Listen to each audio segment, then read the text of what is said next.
flexible. But that experience was awesome. Those 5 games were super crazy. I remember July 4th, we had like 10,000 people show up to our inner squad pretty much at in North Carolina. So it was an awesome environment to be a part of. Just being able to play in front of that many people and with those guys on the field as well it was a pretty awesome experience.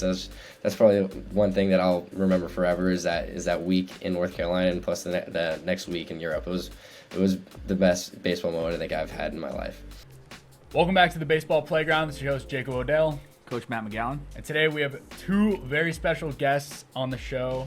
We have Jack Wilson and Jacob Wilson, the #1 shortstop in the country at the moment. And Jack Wilson, father of Jacob Wilson, who also played shortstop in the big leagues, was an All-Star for the Pirates, and was also part of the Giants. Had an okay career. Yeah, okay. So thank you guys so much for being on the show. Yeah, no problem. Thanks for having us. Absolutely. Now, Jacob, I first of all think that you're an amazing player. I saw the Ohio State Gonzaga tournament that you guys were at, and I mean, you tore it up. You absolutely killed it. Is that the weekly atmosphere? Is that how this thing typically is at GCU? Because I mean, I was there for a weekend and I was like, I think I should stay forever because this is amazing.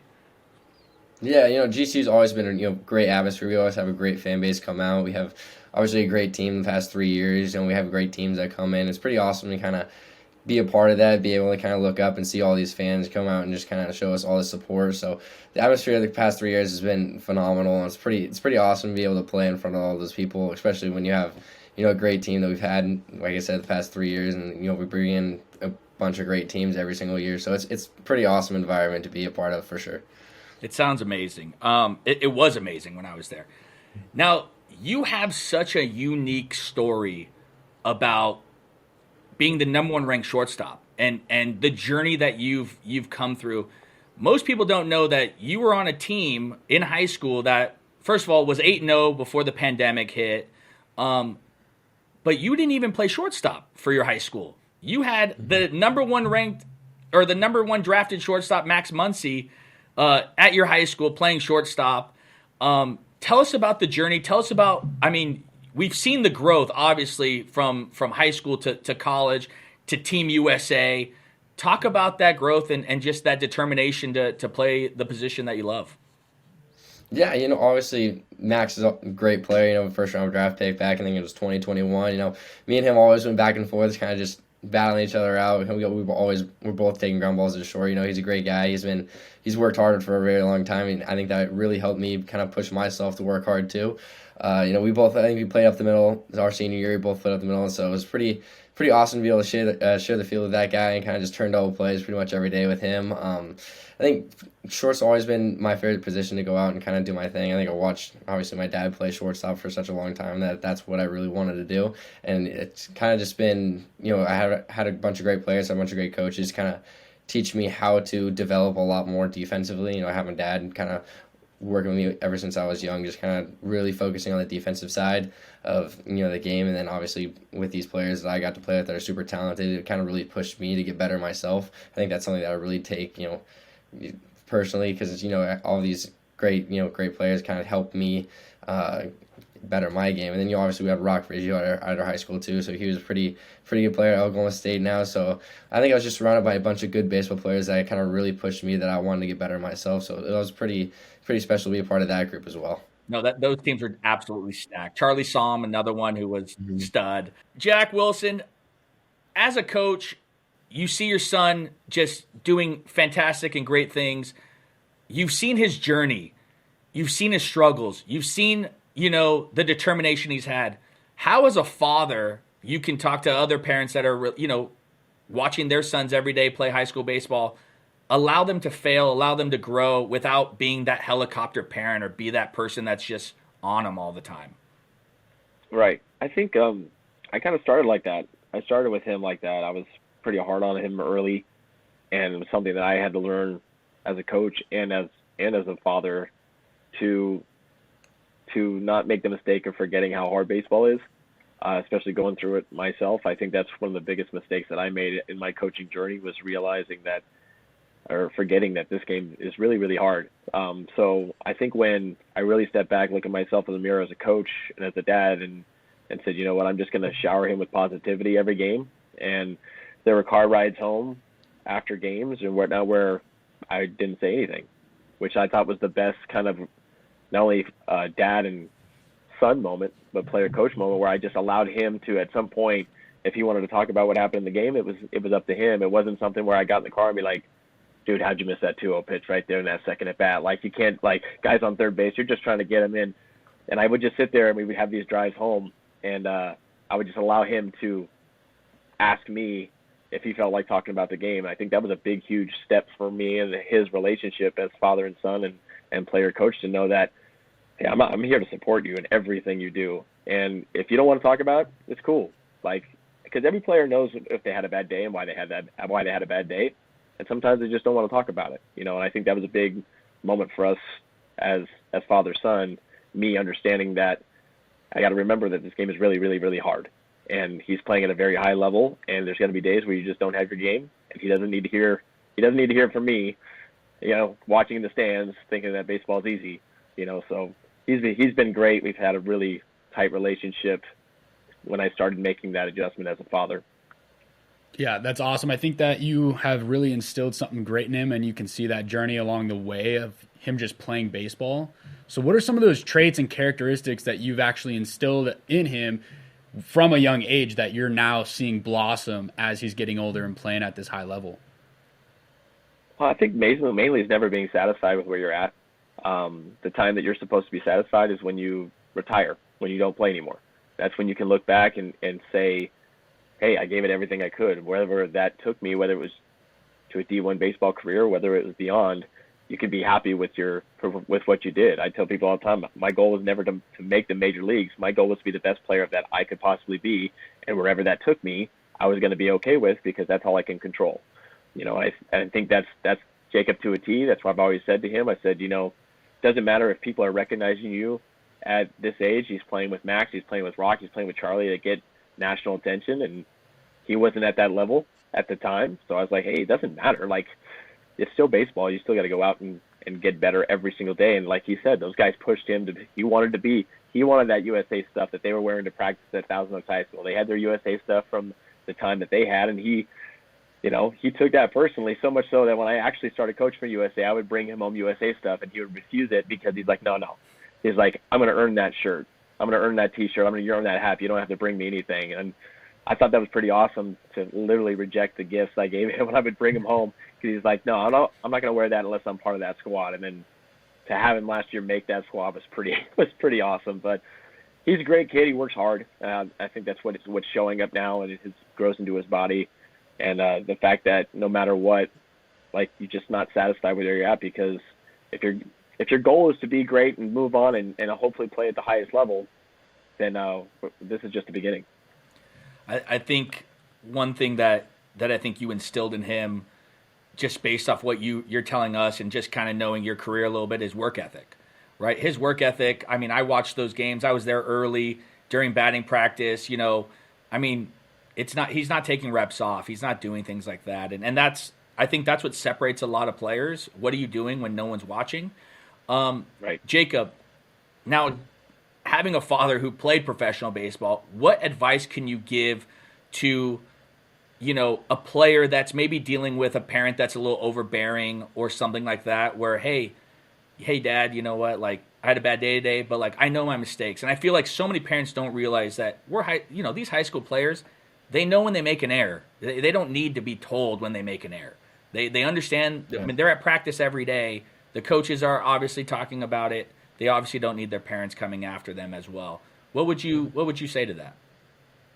Yeah, I think, errors happen. You're going to have bad games, like you said. You're going to go out there. You're not going to really play your game. Everybody's going to have a bad game. It's baseball. It's the hardest sport on the planet. It's going to be really hard. It's a game based around failure. So you're going to have to just kind of go out there. I would say utilize your teammates as well. Your teammates are people you can talk to. You treat them like family. I know the guys that I have here, I talk to a bunch just about, not even just about baseball, but even about life, whatever's going on. Like you can have these great teammates, who they're still pretty positive people. So I know if you go back and, you have a dad that's hard on you or something, you can always kind of talk to your teammates and know that baseball's a hard game. You're going to go through ups and downs, but I think definitely for sure kind of just hang out with your teammates, kind of talk to them. They're probably some of the best people to talk to, and plus they get the game and get how hard it is. So I think for me, my main thing is just kind of talking to teammates and just kind of, I guess, treating them like family. That's something that I've always really appreciated from my teammates. So I think that's just the main thing that I think I could really talk about when, going home and having, I guess, a tough conversation with a parent. Is just kind of just going back to my teammates and just kind of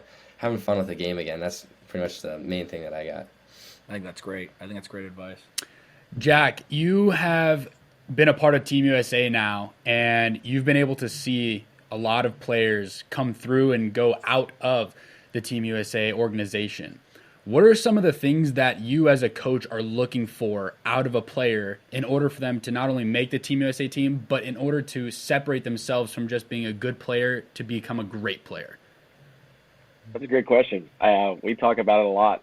We have PDP, the PDP league that starts early in the summer. You got 100 kids, the top 100 players in the nation, and somehow we have to break that down to 40 by the end of the summer, and then somehow have to break that down to 20 to do a roster. So you're like, how in the world could you possibly see that type of talent and break it out to 20? And our mantra at USA Baseball, it's not the best 20, it's the right 20.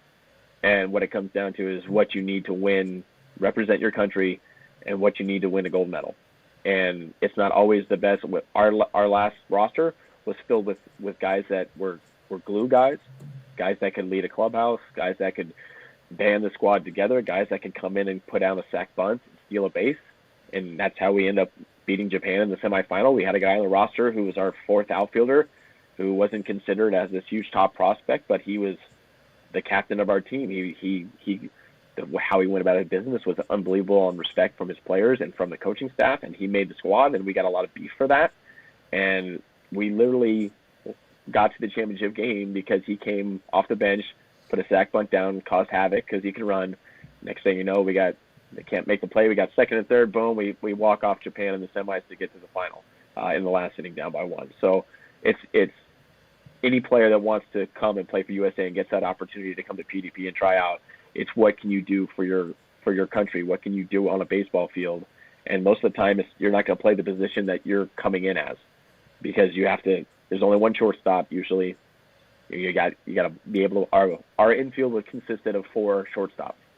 That was our championship infield, and so you got to come up, be flexible. You got to be able to play multiple positions. Hopefully, maybe 2-way in pitch.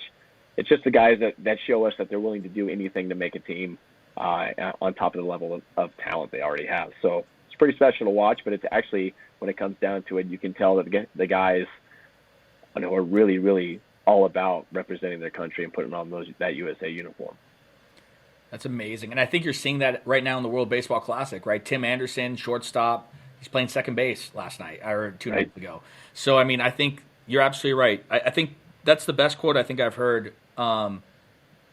It's not the best 20, it's the right 20. I think that's amazing, and I think that's a great thought process as a coach at any level, right? It doesn't have to be the best kids, it has to be the right kids.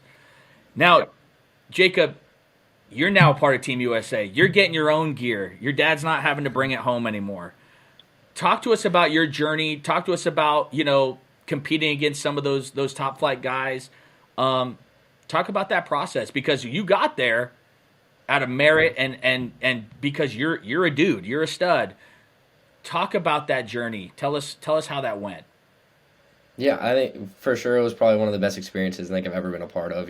Getting that invite to start was probably the coolest thing I think I've ever gotten. I remember Coach Stankiewicz calling me over summer, telling me I got that invite. It was probably the coolest moment I've ever got to receive from a coach. So once I got there, it was all fun. All those guys that were there were super cool. They were awesome to be a part of, especially kind of seeing the talent that they brought to a baseball field was pretty phenomenal. Just being able to see those guys hit BP and throw all that stuff. They were pretty special to watch. But kind of just going through that, I think, like he said, being flexible with your position. I think I played first base for the first time I think in my life. I don't think I've ever really stepped foot at first base until I got there, and then I think I started a game at first base in the trials, and that was just something that I'd never really done before. And like you said, just kind of being flexible. But that experience was awesome. Those 5 games were super crazy. I remember July 4th, we had like 10,000 people show up to our inter squad pretty much in North Carolina. So it was pretty it was an awesome environment to be a part of. Just being able to play in front of that many people and with those guys on the field as well was a pretty awesome experience. That's probably one thing that I'll remember forever is that week in North Carolina and plus the next week in Europe. It was the best baseball moment I think I've had in my life. I wish I was there. It sounds amazing. I mean, I'm super jealous, and I think a lot of people would say the same thing. What advice would you give to those players that go to those Team USA workouts in Arizona, North Carolina, Florida that don't make the team, but want to? What advice would you give those guys to pursue their dream? Yeah, I would just say, never give up. That's the number one thing that I did. I think no matter how big or small you are in high school, I remember I was a very small high school baseball player. I was tall, I was very skinny though. I think that I get a bunch of people asking me questions like, oh, how do you gain weight? How do you get stronger? I think that for me, it's just keep working hard, kind of just no matter if you make the team or not. I think that you're still in a great spot to even get invited to that stuff. So just kind of go out there, just keep having fun playing the game. That's the one thing that I really looked at when I was there is that I just wanted to go out there and have fun. That was the one thing. I didn't want to take anything for granted. And, baseball is not forever. So I think that for me, I would just tell kids, just go out there and just keep having fun, keep working hard. That's what I've done to get here where I am today. So I think that's the one thing that I would tell, the younger generation to really kind of focus on is just really having fun with the game. You're absolutely right. I mean, fun is why we play the game. Jack, as his father, he gets on Team USA. Is that the proudest moment from since maybe being born? I mean, his birth. What was your feelings like? It was a crazy week because the collegiate team was in North Carolina at the same time that I was doing the 18U PDP league. So, but when you're on staff, you're literally from like 7 to like 11 o'clock at night, like because you got to see the whole day, and then you're coming back and you're doing meetings. So that was my second year on staff. So I actually really didn't get to see much of him at all the entire week, even though they were using the same complex as we were. They were going at night, we were going during the day, but it was tough for me to even just get away. I think I got away for his first practice to go over and say hi to him. I think I caught like the last 20 minutes, just to say hi. Like we were literally there together the whole week. I think I saw him for a total of maybe like 2 hours, like just because his schedule was crazy in mine. And honestly, that was the most nerve-wracking week I think I've ever had in my entire life. And I think I think I was more nervous for that week than my first week in the big leagues. Wow. Like I just had those feelings in your stomach where like I'm in meetings and I'm literally following his game on like a phone, like live box score. That's the only way. And I just remember him having a first tough game. And I'm just like heartbroken for him because I know how bad he wants it. And it's the first game and no one hit because the pitchers are just, everybody's coming back. It's wood bat. And he's really bummed. I think he went like 0 for 5, but he lined out and he hit the ball hard a couple times. And I was like, but he felt down. And I said, listen, man, you're going to be fine. Like it's, day 2 tomorrow. You got another day to go out there. And we talked for about 30, 40 minutes about maybe making some adjustments to deal with all of a sudden seeing 96, 97 consistently. Made some different things. Hey, try this in BP. I did this when I was in big leagues when I faced somebody really, really hard. Try that. See if that feels good. And just be confident. Go out there and swing and just have fun. Just enjoy the moment. Like, be all in the moment. And I remember that feeling, waking up the next day being super nervous for him, thinking about the whole day.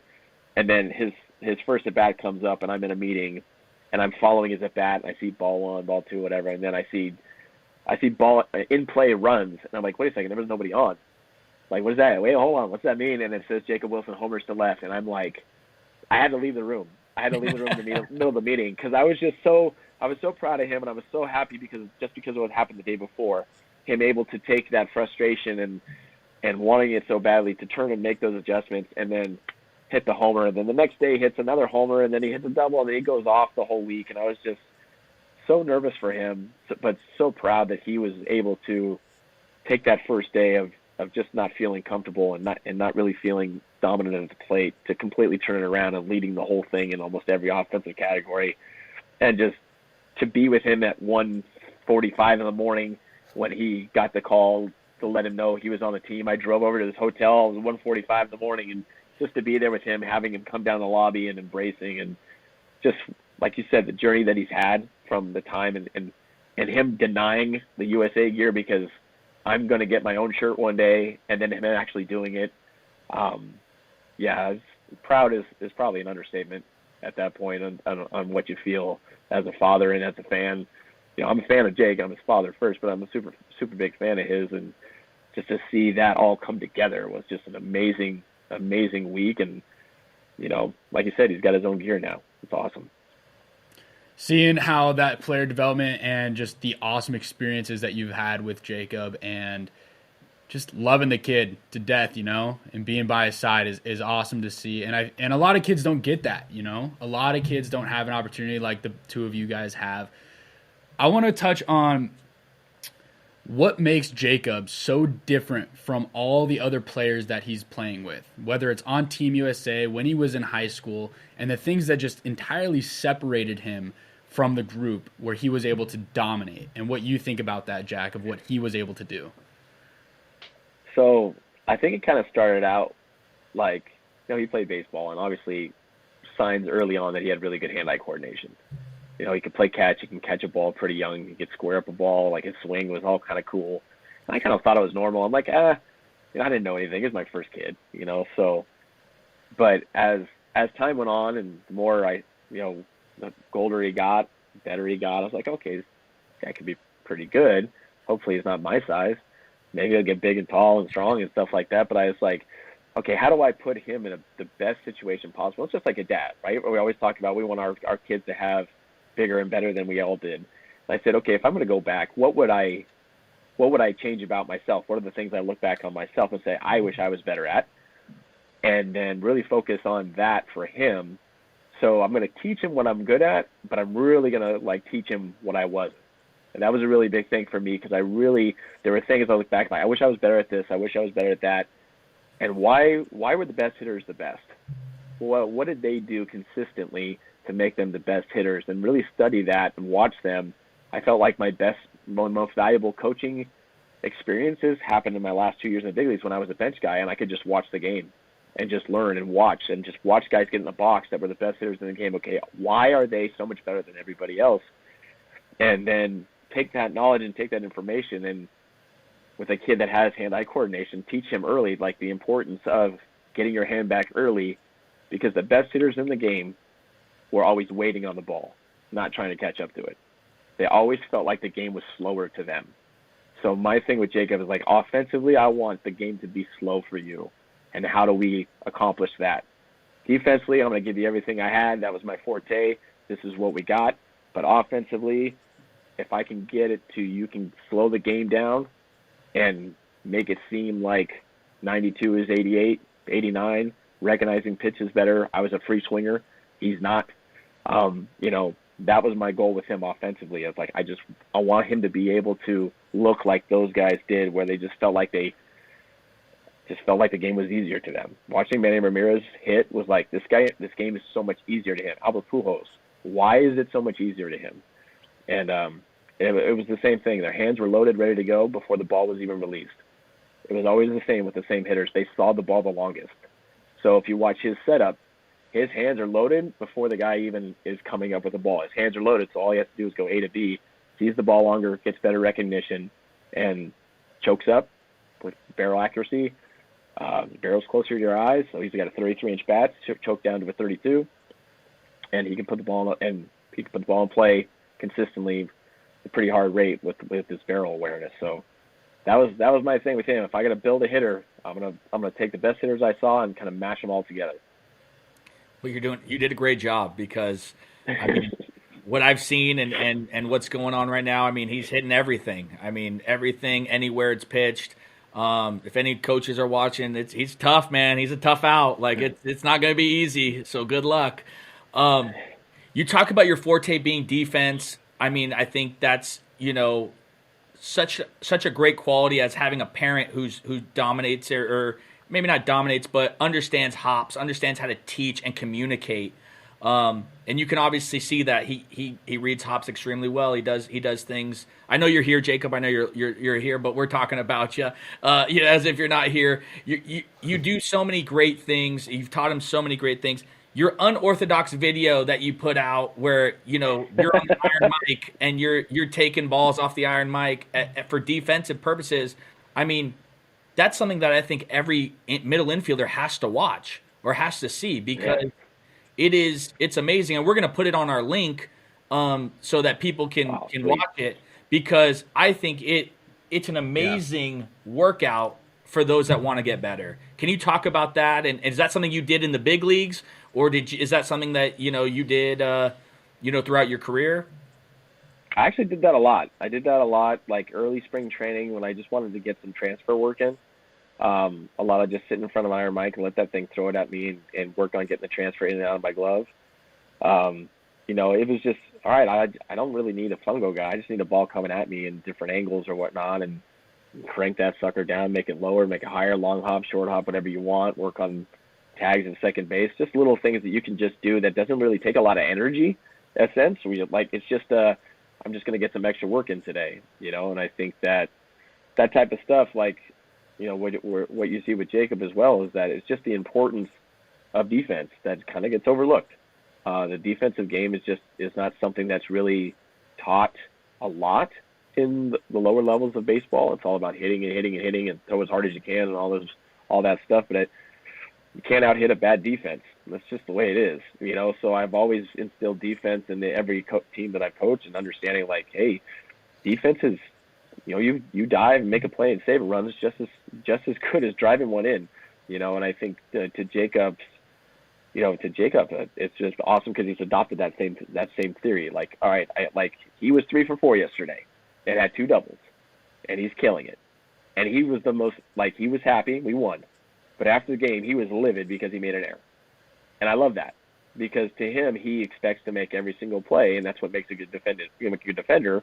And sometimes I got to sit him back and remind him, like, hey, just because you're a good defender, you're going to try to make plays that maybe other people don't try to make. And sometimes it's going to end up being an error because you're trying to throw it on the run in the hole, or you're diving and trying to make a play because you believe that you can make it. So I love the fact that he was upset yesterday, not with the fact that he was good with his boys. He just came in the office and was just like, gosh dang it. I'm like, bro, you're 3 for 4 with 2 ribbies. You're like 15 for your last 21. Like, life is good. Your team's killing it. It's 12-4. And he's like, I know. I'm happy about all that. Absolutely. But I hate making errors. And I was like, I love that. Because that's what makes, to me, that's what you talk about. Like, the consistency on the bat, the consistency on defense is what makes him who he is and what makes him attractive to people because he cares about that. So he cares about every facet of the game. Even if he's got 2 stolen bases right now. Nice. It's nice. So, I mean, that's what I love about watching him and watching him compete is that, every facet of the game he's a student of and wants to be good at for his team to lead his team.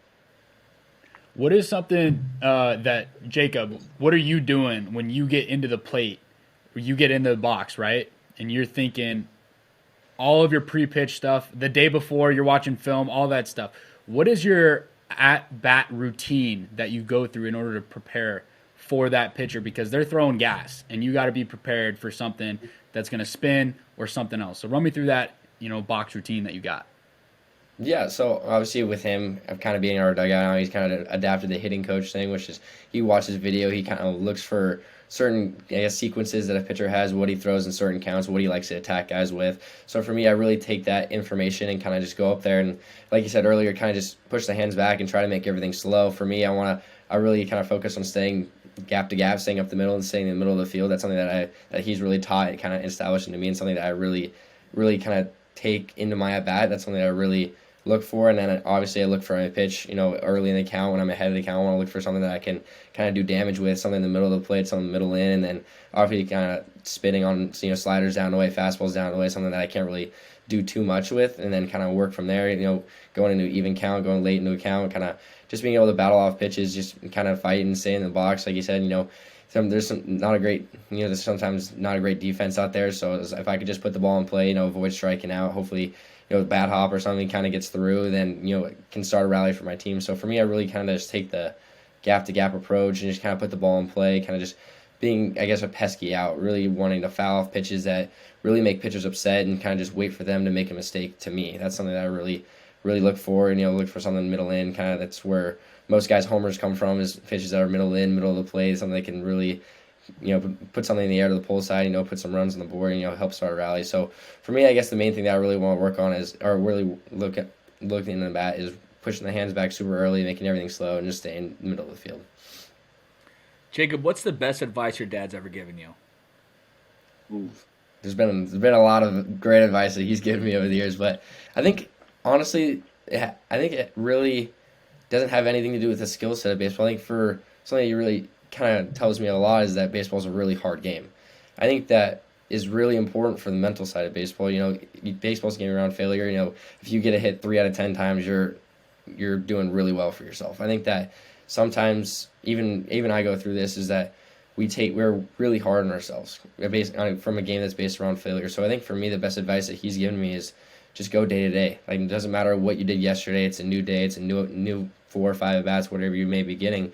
So I think that, like I said, probably just the mental side of baseball, just going through day to day and not really getting too down on yourself is something that I've really, really appreciated him coming to me with over, I think it really, really helps me out through college baseball. And high school baseball, not so much. I think that high school baseball is just high school baseball, but once you get into college level, it's a whole different type of game. You're seeing more electric pitchers, more electric teams that are coming in trying to beat you and trying to get you out. So that's the best thing that he's given me is kind of just go day to day and just realize how hard this game really is. Coach, what's the best advice you give to your players, you feel? What's something that you try to ingrain in their minds? Be greedy. Be greedy. Like, every at bat, it means something.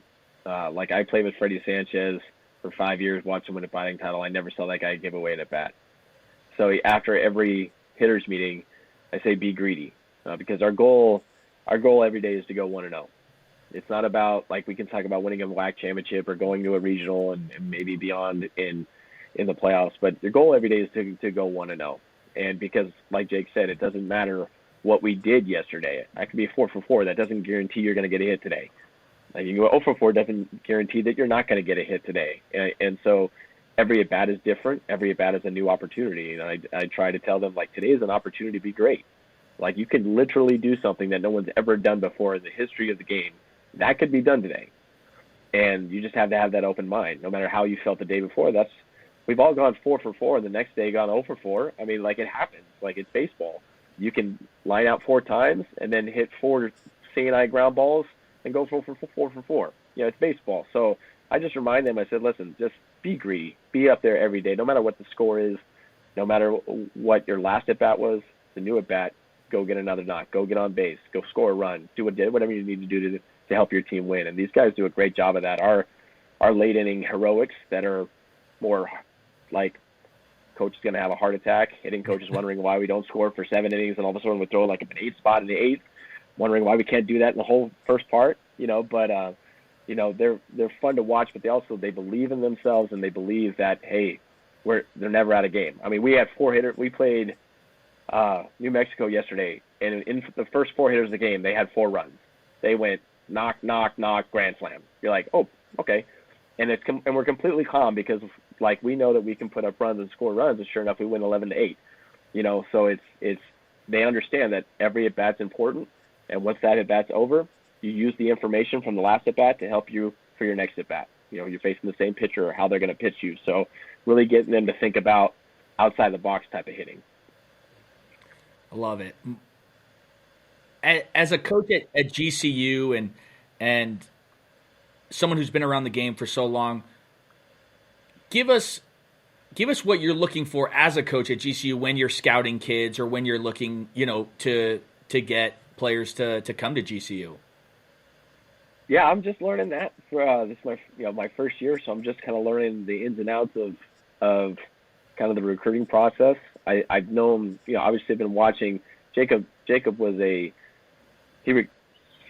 after sophomore year, you committed to GCU, or right before your sophomore year? My first day of my sophomore year. Yeah, that's right. So I kind of, we've been watching GCU baseball for quite a long time, and especially over the last couple of years since Jacob has been there. So I kind of get the idea of what the GCU program is looking for, what Coach Wallace is looking for, since Greg was the recruiting coordinator the entire time that I had known about GCU baseball. So, and I'm biased. I'm just going to go after shortstops, just the way it is. If I see a pitcher, I just send it off to Coach Bannister, like, hey, he looks good. I like his curveball or whatever, and I'll send him stuff that I see. But for me, I'm just looking for athleticism because, like you said, being flexible. Like, we have guys when you come in your freshman year, you have to be. It's almost like the USA thing. You have to be flexible. You have to get at bats. Your freshman year. I sent Jacob with an outfielder's glove his freshman year to GCU because he played on a very high level travel ball team with Garcia Power Baseball Group was their number one Navy team, and he was the left fielder, and that's how he got to play on that team and play in the best tournaments and play in the best competition and get seen. So I sent him to GCU with an outfielder's mitt and say, hey, make sure you remind them that you can also play outfield.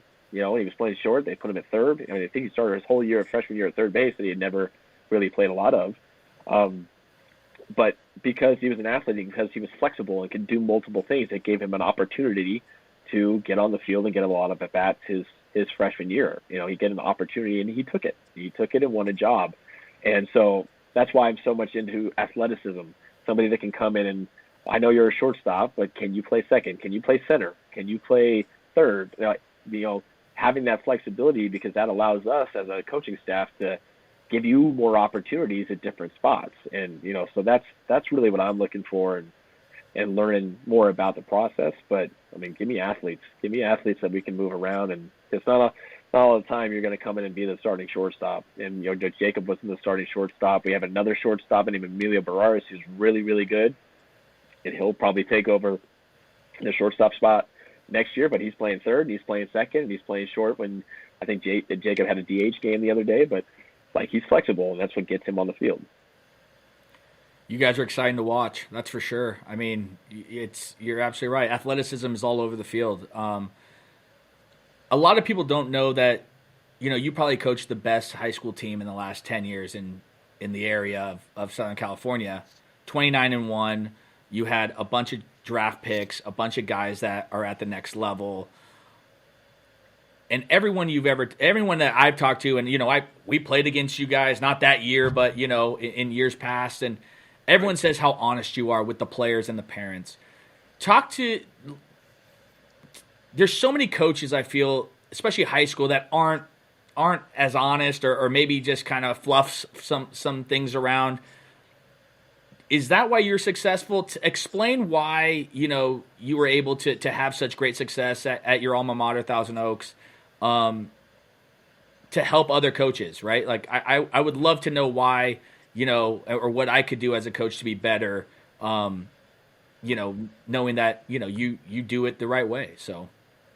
Yeah, I think we had a lot of success because of the players. The players were talented, but they worked their butts off. Our practices were really tough.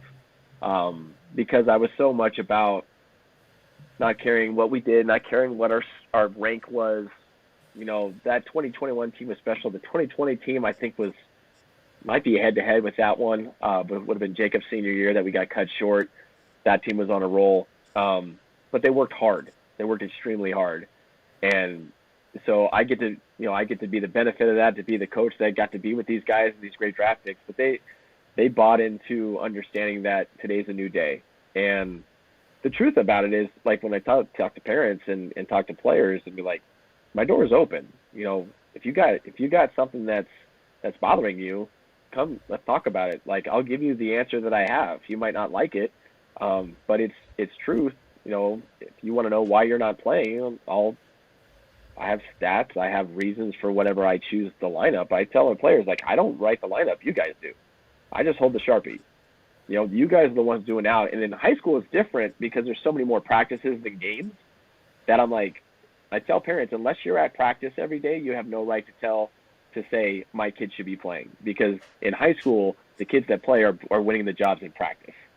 Now, in college, you have a lot more games. Those guys are winning the jobs on the field. In pro ball, you win it on the field because you have way more time on the field and putting up numbers than you do in practice or than you do in high school.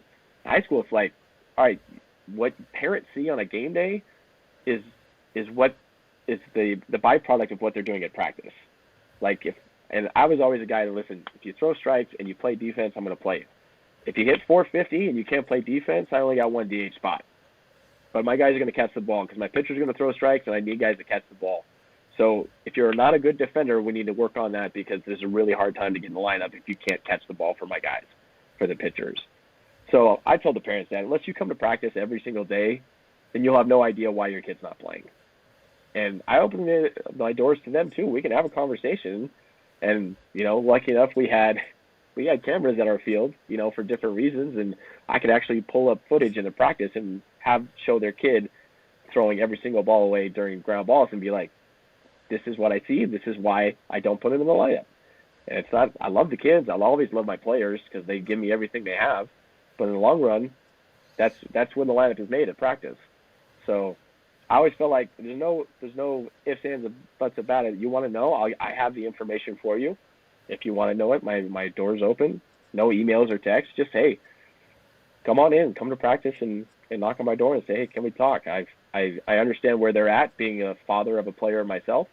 So I get that side of it. So I think it was important for me to give them solid, truthful answers.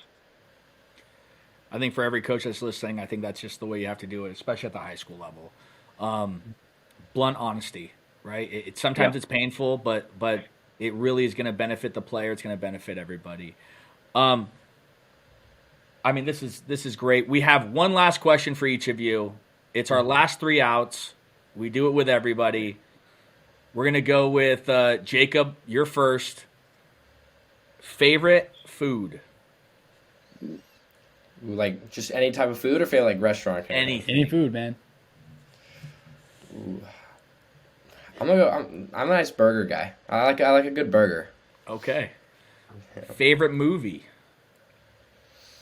I know this one. I'm going Real Steel. Yes, let's go. Yeah. Love it. Favorite baseball player? Living or dead? I mean, it gotta go Dad. I mean, we're doing it on the podcast. We are on camera. Oh I my thought you were God. going to go Freddie That's a no- Sanchez, but, all right, I guess Dad's a good pick, so I'm just kidding. Talk about awkward. That'd have been awkward. That's Right, so you're my awkward. favorite, though, so it's cool. All right, Coach, same 3 questions. Favorite food? Basically anything Mexican. Anything. I can crush all of it, unfortunately. So good. Movie. Favorite movie? Oh, I'm going to go Dumb and Dumber. I'm going to go classic Dumb and Dumber. Yeah. Yes. Yeah, I'm going to class Dumb and Dumber because there's just too many quotes that I could just throw out at any time that play for so many different reasons in the dugout and that are so over our players' heads right now. But we'll get them on point.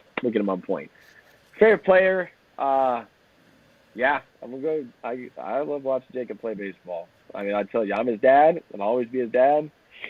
But, like, it's different when you get to watch your kid play through high school, through your college level, and just, if you talk about a fan, someone you wear your jersey, someone that you're rooting for in and out, no matter what they do, it's like you're still going to be a diehard fan.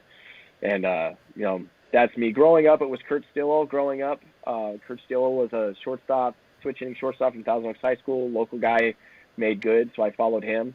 And so, yeah, I love getting a front row seat. It's definitely a nice cog to being a coach at GCU. I get a really good Gatorade, free seeds. I got the best seat in the house to teach, but also to sit there and interact with my son and watch him play baseball. And all those guys are like my kids. They're awesome. You have such a relationship with them, but there's nothing like sitting there at the end of the dugout and watching him compete. It's a lot of fun. I'm a big fan of both of you. Thank you so much for being on the podcast. If you're not following GCU baseball and you're a baseball fan, you're missing out because it is great baseball. Jacob Wilson absolutely tears it up. I mean, his dad was all right, but this kid's the real deal. I'm a huge fan. I'm a huge fan of you, Jacob. I'm so excited for this year. I'm hoping we redo this interview in Omaha. Part 2. Thank you so much for being on the podcast, and Thank you, guys. Thank you, guys. It's amazing. Yeah, thanks for having us. Thank you. Thanks for having us. My name is Jacob Wilson. This is the Baseball Playground. Make sure to hit the follow button on Instagram and YouTube. Hey, this is Jack Wilson on the Baseball Playground podcast. Follow them on Instagram and subscribe on YouTube.